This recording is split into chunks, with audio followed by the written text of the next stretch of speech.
बच्चों, इस वीडियो में हम लोग सॉल्व करेंगे एनसीईआरटी के एक्सरसाइज 10.3 का क्वेश्चन नंबर 14।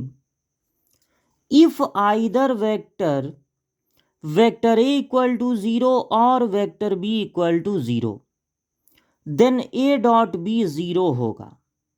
अगर दो वेक्टर हैं, वेक्टर ए और वेक्टर बी, उनमें से कोई भी एक वेक्टर अगर 0 हो गया तब तो ए डॉट बी 0 होगा पक्का। But the converge need not be true, लेकिन इसका कन्वर्ज जरूरी नहीं है कि ट्रू हो। यानी अगर ए डॉट बी 0 है तो ए और बी में से कोई ना कोई 0 हो, ये जरूरी नहीं है। Justify your answer with an example. एक एग्जाम्पल देके आप इस बात को समझाइए। तो देखिए, केस 1 आप लेकर चलिए।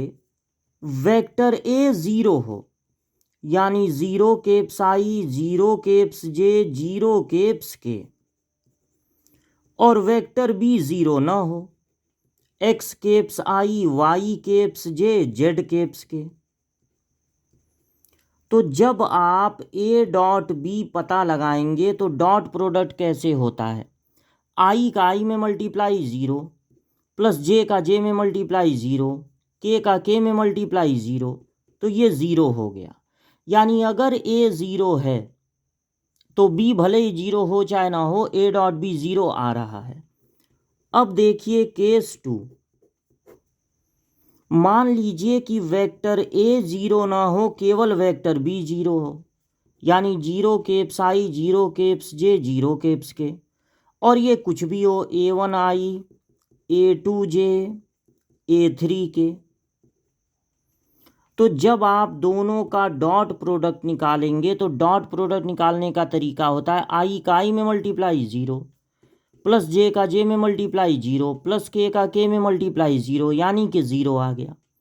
यानी ये बात तो सही है कि आइदर वेक्टर ए 0 और वेक्टर बी 0, ए 0 हो या बी 0 हो, दोनों ही कंडीशन में ए डॉट बी तो 0 आएगा। But converge need not be true. अब हम आपको बताते हैं केस 3।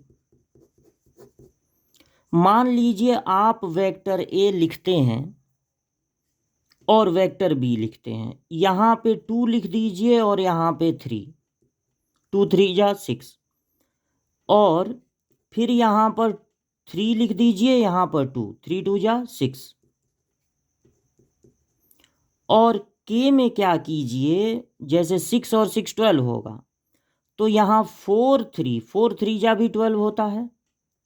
के में एक प्लस में कर दीजिए और एक माइनस में, तो आप देखेंगे कि वेक्टर ए का जो मॉड्यूलस है वो है, मॉड्यूलस कैसे निकलता है, रूट में आई के कोफिशिएंट का स्क्वायर प्लस जे के कोफिशिएंट का स्क्वायर प्लस के कोफिशिएंट का स्क्वायर। यानी ये 0 नहीं है। और वेक्टर बी भी 0 नहीं है। वेक्टर बी का जो मॉड्यूलस है वो होगा रूट में 9 + 4 + 9, नॉट इक्वल टू 0। लेकिन जैसे ही आप ए डॉट बी फाइंड करेंगे, जैसे ही आप निकालेंगे ए डॉट बी, तो ऐसा यहाँ पर हम जानबूझ के बनाए हैं कि ए डॉट बी निकालने पे ए डॉट बी आई का आई में मल्टीप्लाई +6, जे का जे में मल्टीप्लाई +6, और के का के में मल्टीप्लाई -12, तो कितना हो जाएगा 0। +12 - 12 क्या हो जाएगा 0। तो आपने देखा कि ए डॉट बी तो 0 है, लेकिन ना तो वेक्टर ए 0 है और ना तो वेक्टर बी 0 है, क्योंकि अगर ये 0 होता तो इसका मॉड्यूलस आता 0। तो ऐसे बहुत सारे एग्जाम्पल बन सकते हैं जब ए डॉट बी तो 0 हो, लेकिन ए और बी में से नेसेसरली कोई 0 हो, ये ऐसा कोई ज़रूरी नहीं है।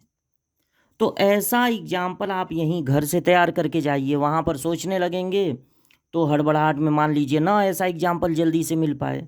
तो हमने इसको ऐसे लिखा 2 3 जा 6, 3 2 जा 6, टोटल 12 हो गया, और 4 3 जा भी 12 होता है, लेकिन एक को प्लस में कर दिया, एक को माइनस में, तो इनका डॉट प्रोडक्ट तो 100% 0 ही आएगा। लेकिन इनमें से कोई भी वेक्टर ज़ीरो नहीं है। तो यही पूरा इस क्वेश्चन का सॉल्यूशन है कि अगर ए जीरो या बी जीरो हुआ तब तो ए डॉट बी जीरो होगा, लेकिन अगर ए डॉट बी जीरो है तो कोई ज़रूरी नहीं है कि ए और बी में से कोई जीरो हो। ठीक है।